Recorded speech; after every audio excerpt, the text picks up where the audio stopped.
प्यारे दोस्तों, आज के इस वीडियो में हम देखेंगे ख्वाजा गरीब नवाज की पूरी कहानी, कैसे एक जादूगर उनसे हार गया। तो आप लोग ज़रूर इस वीडियो को आखिर तक देखिए और वीडियो अच्छी लगे तो एक लाइक ज़रूर करना। ख्वाजा मोइनुद्दीन चिश्ती रहमतुल्लाह अलैहि इस्लाम का पैगाम फैलाने की नीयत से अपने कुछ मुरीदों के साथ अजमेर शरीफ के एक स्थान पर तशरीफ लाए। जिस मुकाम पर हजरत ख्वाजा मोइनुद्दीन चिश्ती रहमतुल्लाह अलैहि ने क़याम किया, वहाँ के करीब ही एक बड़ा तालाब था जिसे स्थानीय हिंदू लोग अनासागर कहते थे। उस दौर में इस तालाब की वसात और पवित्रता के कारण हिंदू समाज में इसका बहुत एहतराम किया जाता था। उनका यह अकीदा था कि जो शख्स दिन भर गुनाह करने के बाद इस तालाब में गौस्ल करता है, उसके तमाम गुनाह धुल जाते हैं। इसी वजह से वे इस तालाब को हमेशा दियों से सजाए रखते थे। कहा जाता है कि इस तालाब में हर रात दिए जलाने के लिए तकरीबन 3 मन तेल की जरूरत होती थी। तालाब की पवित्रता के कारण वहां सभी हिंदुओं को दाखिल होने की इजाजत नहीं थी। सिर्फ आला तबके के ब्राह्मण ही वहां गौस्ल कर सकते थे और तालाब के पानी को छू सकते थे। उनका यह मानना था कि अगर ब्राह्मणों के अलावा कोई और तालाब के पानी को छू ले तो पानी नापाक हो जाएगा। हजरत ख्वाजा मोइनुद्दीन चिश्ती रहमतुल्लाह अलैहि और उनके मुरीद लंबे सफर से थके हुए थे। कुछ देर आराम फरमाने के बाद जब नमाज का वक्त हुआ तो ख्वाजा मोइनुद्दीन चिश्ती रहमतुल्लाह अलैहि ने हजरत बख्तियार काकी रहमतुल्लाह अलैहि को अजान देने का हुक्म दिया। हुक्म पाकर हजरत बख्तियार काकी रहमतुल्लाह अलैहि ने अजान देना शुरू किया। उस वक्त हिंदुस्तान में तौहीद का पैगाम और अजान के अल्फाज किसी ने नहीं सुने थे। जब लोगों ने पहली बार अजान के अल्फाज सुने तो उनके दरमियान हलचल मच गई। लोग अपने घरों से बाहर आकर एक दूसरे से कहने लगे, ये फकीर लोग कहां से आ गए और ये क्या पढ़ रहे हैं। अजान खत्म होने के बाद हजरत ख्वाजा मोइनुद्दीन चिश्ती रहमतुल्लाह अलैहि और उनके साथियों ने अनासागर तालाब पर जाकर वुजू करना शुरू किया। जब हिंदू पुजारियों ने देखा कि एक अजनबी दरवेश उनके मखसूस तालाब का इस्तेमाल कर रहा है तो उनके दिल में गुस्से की आग भड़क उठी। एक पुजारी बोला, यह दरवेश कहां से आ गया? बिना हमारी इजाजत के इसने हमारे पाक तालाब को हाथ लगा दिया। हम इस तालाब को कितना मुकद्दस मानते हैं और इन मुसाफिरों ने इसे नापाक कर दिया है। इसका कोई हल निकालना ही होगा। इसके बाद हजरत ख्वाजा मोइनुद्दीन चिश्ती रहमतुल्लाह अलैहि ने तमाम साथियों के साथ मिलकर जमात के साथ नमाज अदा की। लोग ये मंजर देखने लगे और कहने लगे, ये तो कोई अजीब फकीर है। हमारे मंदिरों में सब देवी देवता मौजूद हैं और ये उनकी इबादत न करके किसी नए खुदा की इबादत कर रहा है। अगर मंदिर के बाहर भी कोई खुदा है तो उसे भी मंदिर में रखा जाना चाहिए ताकि लोग उसकी भी पूजा कर सकें। शाम ढलने लगी। शाम होते ही राजा पृथ्वीराज के ऊंटों के चरवाहे अपने ऊंट लेकर उस जगह पहुंचे। इत्तेफाक से हजरत ख्वाजा मोइनुद्दीन चिश्ती रहमतुल्लाह अलैहि उसी जगह पर तशरीफ फरमा थे जहां आमतौर पर राजा के ऊंट आराम किया करते थे। चरवाहों ने देखा कि एक दरवेश का काफिला उनके मुकाम पर आकर बैठा है। उन्होंने हजरत ख्वाजा मोइनुद्दीन चिश्ती रहमतुल्लाह अलैहि और उनके साथियों से कहा, अरे फकीर बाबा, आप कहां से तशरीफ लाए हैं और यहां आकर बैठ गए? क्या आपको मालूम नहीं कि यहां रोजाना राजा पृथ्वीराज के ऊंट आराम फरमाते हैं? राजा के ऊंट यहां आराम करते हैं। ये जानते हुए भी आपने यहां बैठने की जुर्रत कैसे की? हजरत ख्वाजा मोइनुद्दीन चिश्ती रहमतुल्लाह अलैहि ने उन चरवाहों को नरमी से जवाब दिया, बाबा, हम मुसाफिर हैं और अनजान हैं। हमें मालूम नहीं था कि इस मुकाम पर राजा के ऊंट आराम करते हैं। चूंकि हम पहले ही यहां रात गुजारने का इरादा कर चुके हैं, तुम अपने ऊंटों को आज किसी और जगह आराम देने ले जाओ। आसपास बहुत सी जगहें हैं।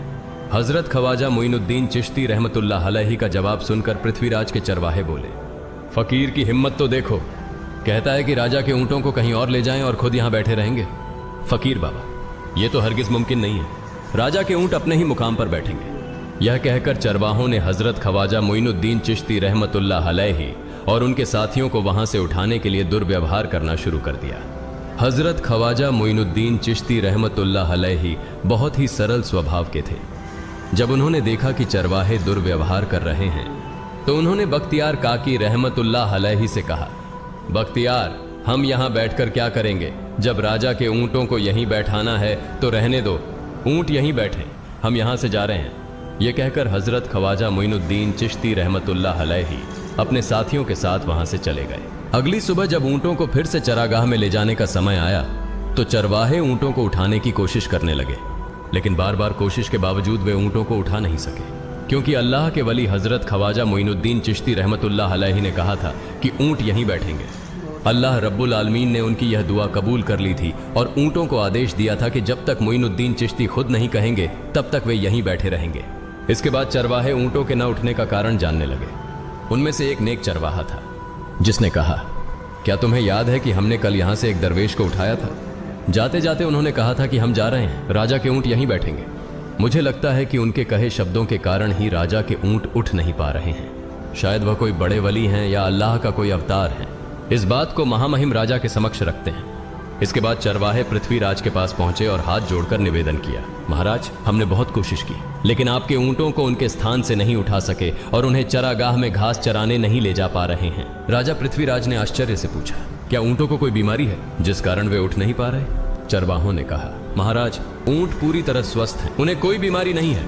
पृथ्वीराज ने कहा, तो फिर वे अपनी जगह से क्यों नहीं उठ रहे? चरवाहों ने कहा, महाराज, कल उस स्थान पर एक दरवेश बैठे थे। हमने उनके और उनके साथियों के साथ काफी दुर्व्यवहार किया और उन्हें वहां से उठा दिया था। जाते जाते उन्होंने कहा था, राजा के ऊंट यहाँ बैठेंगे और उठेंगे नहीं। हमें लगता है कि दरवेश की बद्दुआ के कारण ही ऊंट अपनी जगह से नहीं उठ पा रहे हैं। तब पृथ्वीराज ने हुक्म दिया, अच्छा, जाओ और उस दरवेश को मेरे पास ले आओ। जब हजरत ख्वाजा मोइनुद्दीन चिश्ती रहमतुल्लाह अलैहि पृथ्वीराज के दरबार में पहुंचे तो पृथ्वीराज ने उनसे पूछा, ए दरवेश, आपने मेरे ऊंटों को क्यों पंगु बना दिया है?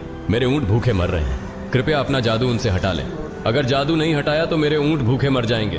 पृथ्वीराज की बात सुनकर हजरत ख्वाजा मोइनुद्दीन चिश्ती रहमतुल्लाह अलैहि मुस्कुराते हुए बोले, हे अल्लाह के बंदे, हम मुसलमान हैं और मुसलमान कभी जादू नहीं करते। तुम्हारे ऊंटों को मैंने नहीं बल्कि इस संसार के पालनहार महान अल्लाह रब्बुल आलमीन ने बैठाया है। उनकी आज्ञा से ऊंट बैठे हैं और उनकी आज्ञा से ही उठेंगे। लेकिन मैं उस सर्वशक्तिमान से प्रार्थना कर सकता हूं कि वह तुम्हारे ऊंटों को उठने की अनुमति दे। इसके बाद हजरत ख्वाजा मोइनुद्दीन चिश्ती रहमतुल्लाह अलैहि ने अल्लाह से दुआ की, हे अल्लाह, इन ऊंटों को उनकी जगह से उठने की तौफीक दें। हजरत ख्वाजा मोइनुद्दीन चिश्ती रहमतुल्लाह अलैहि की दुआ करते ही चरवाहों ने देखा कि ऊंट अपनी जगह से उठकर चरागाह की ओर बढ़ने लगे। यह दृश्य देखकर चरवाहे चकित रह गए और हजरत ख्वाजा मोइनुद्दीन चिश्ती रहमतुल्लाह अलैहि की करामत की खबर पूरे अजमेर में फैल गई।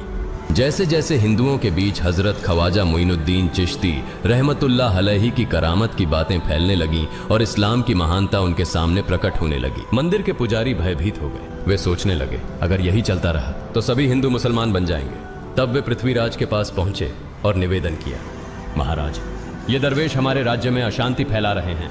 यदि आपने अभी इनका कोई उचित समाधान नहीं निकाला तो ये दरवेश सभी हिंदुओं को मुसलमान बना देंगे और तब हमारे देवताओं की पूजा करने वाला कोई नहीं बचेगा। आप इन्हें यहां से भगा दें, नहीं तो ये हमें यहां से बाहर निकाल देंगे। महाराज, हम आपको एक और भयावह बात बताना चाहते हैं। ये दरवेश कहते हैं कि जिन मूर्तियों की हम पूजा करते हैं वे पूजनीय नहीं है। उनका कहना है कि ये केवल निर्जीव पत्थर है जिनमें कोई शक्ति नहीं है। ये साधारण लोगों को इस तरह की बातें बताकर भ्रमित करना चाहते हैं। सबसे आपत्तिजनक बात यह है कि ये दरवेश हर दिन 5 बार हमारे पवित्र तालाब में हाथ लगाकर उसे अपवित्र कर रहे हैं। पुरोहितों की बात सुनकर पृथ्वीराज ने हजरत ख्वाजा मोइनुद्दीन चिश्ती रहमतुल्लाह अलैहि को बुलाया। जब हजरत ख्वाजा मोइनुद्दीन चिश्ती रहमतुल्लाह अलैहि उनके दरबार में पहुंचे तो पृथ्वीराज ने कहा, ऐ दरवेश, हम देख रहे हैं कि आप गोमाता का मांस खाते हैं और हमारे देवताओं का अपमान करते हैं। हमारे धर्म के बारे में तरह तरह की उल्टी सीधी बातें कर रहे हैं। हम यह सहन नहीं कर सकते। हम यह भी देख रहे हैं कि आप हमारे पवित्र तालाब को अपने अपवित्र हाथों से खराब कर रहे हैं। आप तुरंत हमारे देश से चले जाएं।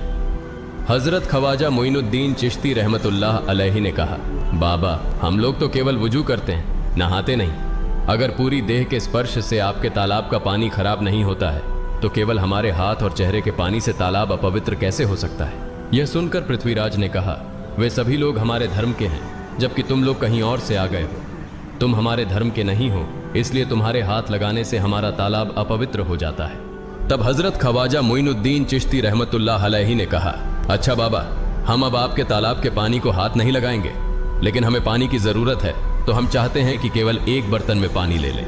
पृथ्वीराज ने कहा, ठीक है, तुम पानी ले सकते हो, लेकिन तुम्हारा बर्तन तालाब में लगे, तुम्हारे हाथ नहीं। अगर तुम्हारे हाथ स्पर्श करें तो हम इसके खिलाफ सख्त कार्रवाई करेंगे।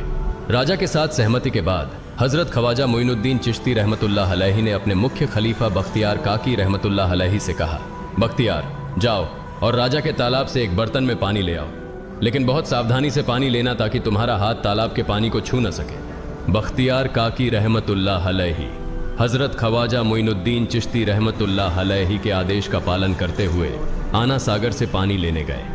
उन्होंने बर्तन को तालाब में डुबोया और उनका हाथ पानी को नहीं छू सका क्योंकि चमत्कारवश पूरा तालाब एक छोटे बर्तन में समा गया। आना सागर पूरी तरह से सूख गया और उसकी तली में केवल सूखी रेत दिखाई देने लगी। जब पुरोहितों ने देखा कि उनके पवित्र तालाब में एक भी बूंद पानी नहीं बची है और वह मरुस्थल की तरह सूख गया है, तो वे घबराते हुए राजा पृथ्वीराज के पास गए और बोले, महाराज, यह तो भारी संकट हो गया है। पृथ्वीराज ने पूछा, क्या हुआ? पुरोहितों ने कहा, उस दरवेश ने हमारे पूरे तालाब का पानी ले लिया है। अब हमारे पवित्र तालाब में एक बूंद भी पानी नहीं है। अगर इस तालाब में पानी नहीं होगा तो हम अपने पापों का प्रायश्चित कैसे करेंगे? दूर दूर से हजारों हिंदू लोग इस तालाब में स्नान करने आते हैं ताकि वे अपने पाप धो सकें। अगर पानी नहीं रहेगा तो वे यहाँ आना बंद कर देंगे, जिससे हमारा बड़ा नुकसान होगा और अजमेर की मान मर्यादा मिट्टी में मिल जाएगी। पृथ्वीराज गहरे विचार में पड़ गए। वे हजरत ख्वाजा मोइनुद्दीन चिश्ती रहमतुल्लाह अलैहि के खिलाफ कोई कठोर कदम उठाने से झिझक रहे थे, क्योंकि उन्हें आशंका थी कि अगर उन्होंने दरवेश के खिलाफ सैनिक भेजे और दरवेश ने सैनिकों पर भी जादू कर दिया तो उनकी परेशानी और बढ़ जाएगी। इसलिए उन्होंने कहा, तुम लोग जाओ और उस दरवेश को मेरे पास बुला कर लाओ। मैं देखता हूं कि वह क्या चाहता है। अगर उसकी मांग उचित होगी तो हम उसे मान लेंगे, और यदि उचित नहीं हुई तो हम माफी मांगकर अपना तालाब का पानी वापस ले लेंगे। जब हजरत ख्वाजा मोइनुद्दीन चिश्ती रहमतुल्लाह अलैहि पृथ्वीराज के दरबार में पहुंचे तो पृथ्वीराज ने कहा, ऐ बाबा, आपने हमारे तालाब का सारा पानी ले लिया है। हम अपने पापों का प्रायश्चित कैसे करेंगे? पूरे दिन के पाप हम इस तालाब में स्नान करके धोते हैं। अगर तालाब में पानी नहीं होगा तो हम अपने पाप कैसे धोएंगे? हजरत ख्वाजा मोइनुद्दीन चिश्ती रहमतुल्लाह अलैहि ने उत्तर दिया, देखो बाबा, तुम्हारे पास आना सागर है, पर दुनिया के हर कोने में ऐसा तालाब नहीं है, तो क्या वे लोग अपने पाप कैसे धोएंगे? पापों को धोने की ताकत इस तालाब के पानी में नहीं है। पापों को माफ करने वाला केवल अल्लाह है, जिसने आकाश, धरती और पूरी सृष्टि बनाई है। उसकी इजाजत के बिना एक पत्ता भी नहीं हिलता। इसलिए मैं तुम्हें इस भ्रम को छोड़कर सही राह पर आने की दावत देता हूं। वहां मौजूद हजारों हिंदू हजरत ख्वाजा मोइनुद्दीन चिश्ती रहमतुल्लाह अलैहि की बातें मंत्रमुग्ध होकर सुन रहे थे। इसके बाद उन्होंने कहा, जाओ बख्तियार, जिस बर्तन में तुमने तालाब का पानी लिया था उसे वापस तालाब में डालाओ। बख्तियार काकी रहमतुल्लाह अलैहि हजरत ख्वाजा मोइनुद्दीन चिश्ती रहमतुल्लाह अलैहि के हुक्म से आना सागर में बर्तन का पानी डालने गए। जैसे ही बर्तन का पानी तालाब में डाला, आना सागर फिर से पानी से लबालब भर गया। इस चमत्कार को देखकर वहां मौजूद कई हिंदुओं ने कलमा पढ़कर इस्लाम कबूल कर लिया। यह देखकर हिंदू पुरोहितों और पंडितों की चिंता बढ़ गई। वे पृथ्वीराज के पास गए और बोले, महाराज, यदि अब कोई उपाय नहीं किया गया तो सारे हिंदू मुसलमान हो जाएंगे। पृथ्वीराज ने कहा, मुझे सलाह दो, इस दरवेश का मुकाबला कैसे किया जा सकता है? पुरोहितों ने कहा, यह दरवेश एक बड़ा जादूगर है, इसलिए इसका मुकाबला भी जादू से करना होगा। हमारे बीच एक बड़े पुरोहित और जादूगर रामदेव हैं, उन्हें इसके मुकाबले में भेजें। अगर वह जादू से इसे हरा सके तो हम अपने हिंदू धर्म का गौरव फिर से प्राप्त कर सकेंगे। पृथ्वीराज ने रामदेव को बुलाकर कहा, रामदेव, मैं तुम्हें इस दरवेश को जादू से हराने की जिम्मेदारी दे रहा हूं। अगर तुम उसे हरा सके तो हम अपने धर्म का गौरव फिर से पा सकेंगे। रामदेव ने पृथ्वीराज को आश्वस्त करते हुए कहा, महाराज, आप चिंता न करें, इस दरवेश को हराना मेरे लिए बहुत आसान है। मैं आपके समक्ष हमारे धर्म का गौरव वापस लाकर रहूंगा। इसके बाद रामदेव अपने साथियों के साथ हजरत ख्वाजा मोइनुद्दीन चिश्ती रहमतुल्लाह अलैहि के सामने मुकाबले के लिए पहुंचा। उसने कहा, मोइनुद्दीन, अगर तुम में ताकत है तो मुझसे जादू का मुकाबला करो। मैंने तुम जैसे बहुत से जादूगरों को हराया है, तुम्हें हराना तो मेरे लिए साधारण बात है। हजरत ख्वाजा मोइनुद्दीन चिश्ती रहमतुल्लाह अलैहि ने उसकी बातों का कोई जवाब नहीं दिया। रामदेव ने देखा कि हजरत ख्वाजा मोइनुद्दीन चुप हैं, तो उसने गाली गलौज करना शुरू कर दिया। जब रामदेव अपनी हदें पार कर गया तो हजरत ख्वाजा मोइनुद्दीन ने उसकी आंखों में देखते हुए कहा, रामदेव, तू चिल्ला रहा है, लेकिन मैं तेरे माथे पर ईमान की रोशनी देख रहा हूं। हजरत ख्वाजा मोइनुद्दीन चिश्ती रहमतुल्लाह अलैहि की यह बात सुनते ही रामदेव कांपने लगा, और उसी क्षण अल्लाह रब्बुल आलमीन ने उसके दिल में ईमान की रोशनी डाल दी। रामदेव हजरत ख्वाजा मोइनुद्दीन चिश्ती के चरणों में गिर पड़ा और बोला, हे अल्लाह के वली, मैंने आपके साथ बहुत बेअदबी की है, मुझे माफ करें और मुझे कलमा पढ़ाकर इस्लाम की राह दिखाएं। हजरत ख्वाजा मोइनुद्दीन चिश्ती रहमतुल्लाह अलैहि ने रामदेव को कलमा पढ़ाया और उनका नाम रखा मोहम्मद सादिक। इतिहास बताता है कि बाद में रामदेव मोहम्मद सादिक के रूप में एक बड़े अल्लाह के वली बन गए। प्रिय पाठकों, सोचें, जो रामदेव हजरत ख्वाजा मोइनुद्दीन चिश्ती को पराजित करने आए थे, वही अब उनके हाथ में हाथ देकर इस्लाम की शांति की छांव में आ गए। यह अल्लाह रब्बुल आलमीन का चमत्कार और शक्ति है, जो जिसे चाहे हिदायत दे सकता है। आमीन।